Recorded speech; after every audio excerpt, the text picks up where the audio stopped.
This is Rawley,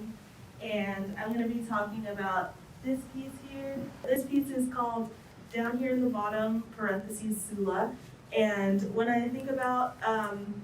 my art practice, I've been thinking a lot about the way that inspiration is really cyclical for me, and the way that I feel that Black women artists are so connected throughout history. And a lot of my inspiration comes from the work of other Black women artists, and in this one specifically, it's named after both a song by Jamila Woods, who is a queer Black singer, and the book Sula by Toni Morrison. And so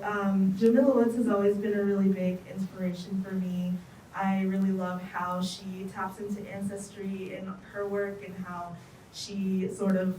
retells famous stories through lyricism and song. And when I heard this song, I instantly went to go read the book by Toni Morrison,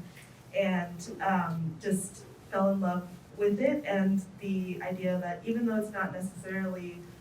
explicitly queer, it has a lot of those queer undertones, which in turn inspired Jamila to make her music about that as well.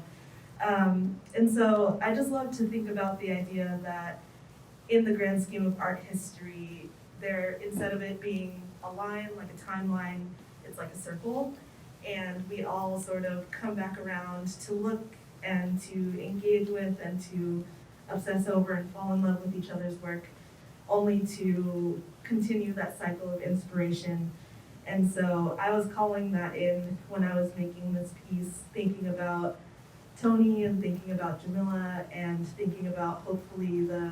future young Black women artists who might see my piece and get even further down the rabbit hole of